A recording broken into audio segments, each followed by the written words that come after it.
Nous sommes aujourd'hui, la justice tunisienne est en péril.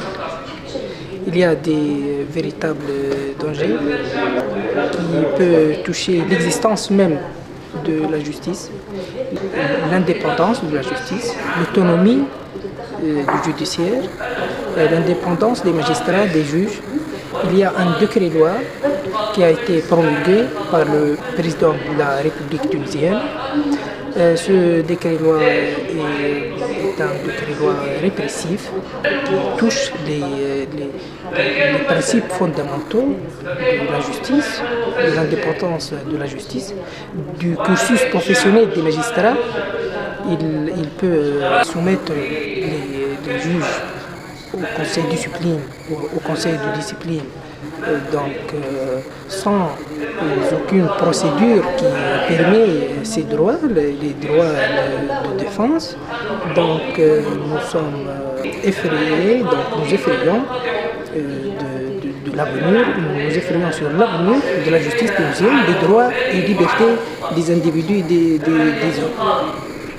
Il y a une grande différence entre la justice avant la révolution tunisienne et la justice après cette révolution.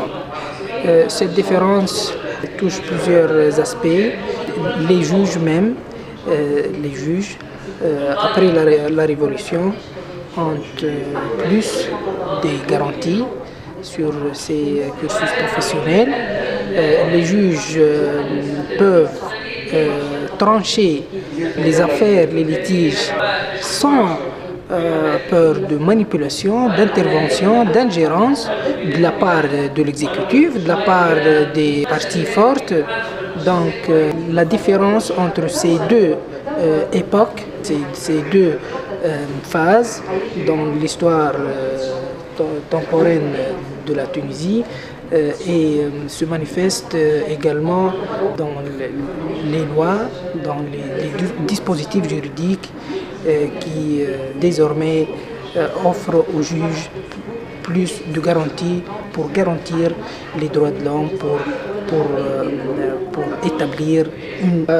on ne peut pas nier cette réalité, mais c'est une réalité. C'est une tragédie.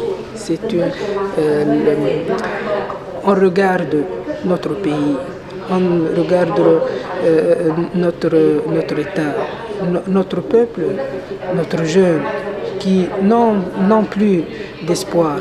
Et ce manquement d'espoir est justifié puisque les gouvernements de l'État tunisien après la révolution ne sont pas